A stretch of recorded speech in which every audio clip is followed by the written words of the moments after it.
Naval War Arctic Circle is a game about the fight for resources in the far north.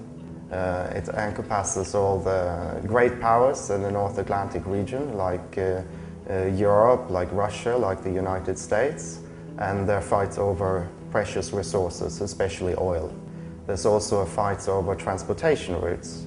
So the Northwest Passage is absolutely a viable transportation route instead of the Panama Canal to Asia, to Western US.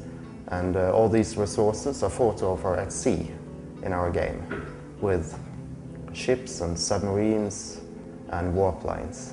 It's a real-time strategy game where players who are used to that genre can feel right at home. You play it like an RTS. The difference is that you have very powerful units. A ship at sea is more like a city than an actual unit, and it has power more like a division of land tanks than a single unit in another game. And we've implemented these units to be quite close to the real world counterparts, with the same weapons, the same ranges, the same sensor platforms and so on, to simulate naval conflict in a modern setting. But we also want to make sure that it's possible to play like an RTS player, where your friendly AI takes control of some of the more detailed stuff. But if you want to, as a player, you can choose which level of detail and complexity you want to take on. There are really quite a few things that make Naval War Arctic Circle a special game. It has an enormous scope. It has the entire North Atlantic region. It has real contemporary units. It has ships and submarines and planes that actually exist in the world. And you send them out in the world, you control which loadout they have, and what kind of missions they can accomplish.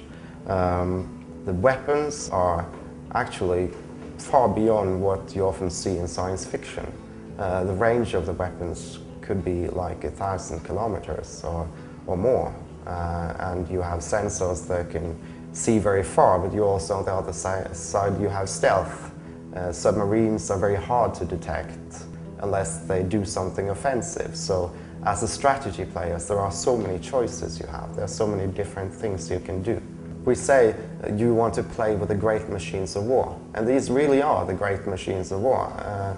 There will be a game of cat and mouse on the open ocean, quite literally, where you can't see your enemy before he's close, and the same for your opponent. So it will be a really interesting gameplay where your units are extremely powerful in lines of weaponry. One single unit can wipe out an entire carrier group if it gets close enough, quite unlike a lot of RTS that exists now. So the tide of battle can turn in an instant. One mistake you make, that will lose you the game. What everybody should know about Naval War Arctic Circle is that it's going to be a realistic simulation of modern naval combat, but it's also going to be a very exciting game. We truly believe that we can combine those two, that we can make a game with all the excitement, all the surprises, all the strategic choices you can make for the game. And at the same time, you have real-world units, you have your aircraft carriers that you know about, you have the surface ships, you have the modern aircraft that you have read about in a newspaper, and you can play all these units, and you can wage war against the scenarios we make, or you can wage war on a net with your friends.